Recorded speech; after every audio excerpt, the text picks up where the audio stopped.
How's it going, guys? My name is Zach with the Movie Castle, and today we're going to be continuing my Sharks of Summer series. Sharks of Summer is a series where once a week during the summer, I take a look at a shark movie, and today we're going to be taking a look at Ghost Shark. Ghost Shark is from 2013, originally made for the SyFy channel. It was directed by Griff Furst and stars Mackenzie Rosman, Amy Brassette, Dave Davis, Jaren Mackenzie, and Sean C. Phillips. Now, first thing I want to get out of the way is, doing Sharks of Summer, I burned through a ton of shark movies, and I was actually running low on shark DVDs. Then I found this, Shark Bait 6 Killer Shark Film Collection. Yeah, sure, I'll grab it, I'll check it out, I'll see what's in there. Plus it's got a bonus alligator movie, so why not? I wasn't expecting the world from this collection, but I will say, cracking open this first movie and checking it out, it was a lot better than I thought it would be. Maybe this collection will be pretty good after all, I'll have to see. But this movie is a legitimately good, fun, cheesy little shark movie. And if you guys watch low-budget shark movies, you know that's actually kind of rare. There's so many low-budget, low-effort shark movies. To see one that actually puts in a bit of effort and actually can hold a plot and have halfway decent characters,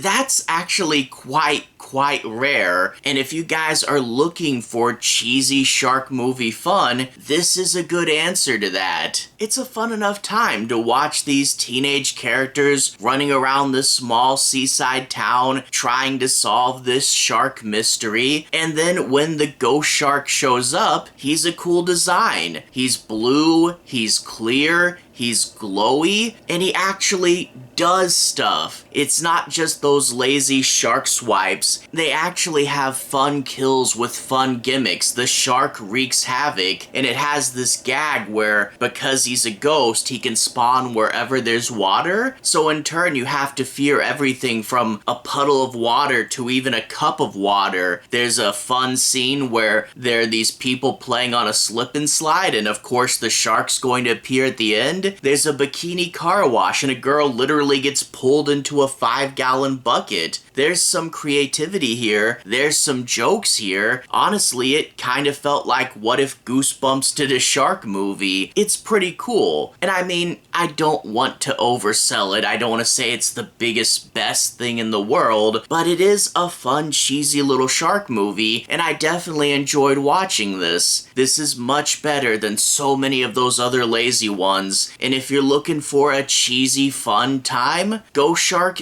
is a good option. All that being said though, I do want to talk a bit about the plot in order to break down and analyze this movie a little bit further. I'll try not to ruin anything big and I'll avoid the end, so no major spoilers, but from here on out, let's take a bit of a deeper dive. We open up with a father and daughter, and they're kind of redneck fishermen, and they're in like this fishing contest to catch the biggest fish, and sadly for them, their big fish gets eaten by a shark before they can reel it in. Getting mad that they lost the competition, they decide to kill the shark, and the shark limps away into this cave to die, but the cave has magical symbols scrawled all over it, and now we've spawned the ghost shark, and it promptly gets its revenge. Well, cut to the next day, and the captain, so not the two that actually killed the shark, but the captain whose boat they chartered, well, his daughters are on the beach, and they see their father's boat just kind of drifting out in the ocean. So they go and swim to it, only to find it bloody and empty. So they have kind of a mystery to solve. What happened to our father? But of course, right after they find the boat, the ghost shark starts to wreak havoc. And when the police show up later to examine the crime scene, they say, "You must not have seen what you think you saw. Just stay out of it. Let us do our work." work, but you kind of get the feeling that the town has a secret, and maybe they know more about this ghost shark than they're letting on. There's this lighthouse character who's kind of a bit of a hermit, and he has some mysterious and dark secret. So maybe he knows something about what's going on here. Maybe we can try to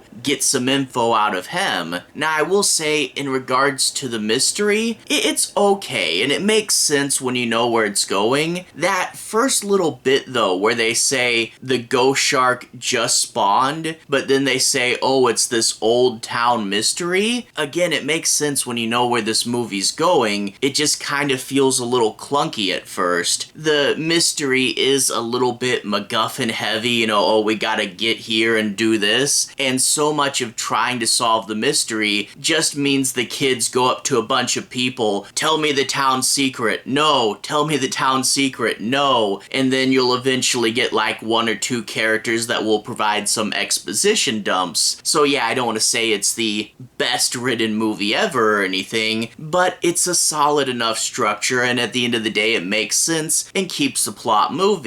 We also have Ghost Shark just wreaking havoc on this town. As I said earlier, he starts at the beach, but then he really just moves into town, and anywhere that there's water, there's going to be a ghost shark kill. And they're fun, creative, done for comedy, and they do a lot of them, and there is gags. Now, I will say, I think there are a couple of just shark swipe kills in here, which are a little disappointing when most of the kills are bigger and more elaborate, but they do at least try to frame them up pretty good. You know, sometimes pitch them as jump scares where the shark just comes out of nowhere, but for the most part, they are bigger, more involved things. And also, the characters themselves, each one has their own little gag, and they're not the biggest gags ever. You know, the girls want to find their father, and there's a bit with them being sisters, and there's this guy that likes them, and this other guy that's the mayor's son. And yeah, we do get an evil mayor, so this movie occasionally tiptoes into bad shark tropes, but he's not a clone of the mayor from Jaws, even though he does want to close the beaches for 24 hours. Like I said, the movie does tiptoe that line into bad shark tropes, but for the most part, stays goofy and creative. And overall, it keeps going. Wacky moments continue to happen. The kids always have something to do, and it builds up to a big enough, fun enough finale. Again, I don't want to oversell this and say that it's the next Sharknado 3 or anything, but it is a fun, cheesy little watch, and whenever I hear low-budget shark comedy, this is what I want, and so many times it's not what I get. So many times I see them just not even trying, plopping the camera down and fumbling through half-baked scenes that make no sense. This one had the effort. This one stands out. Again, don't expect the world from it, but cheesy sci-fi channel shark movie that works, and that's pretty good. So yeah, I can definitely recommend this one. Anyway though, to everyone who's watched so far, thank you for watching. To everyone who's liked and subscribed, thank you. You really are helping the channel out. I'll leave a relevant playlist on the bottom. This should be my Sharks of Summer 2025 playlist. If you guys want to go back and watch all the episodes from the beginning, you can click right there and see more. Anyway, have a good day. I'll see you guys again very, very soon. Playlist here.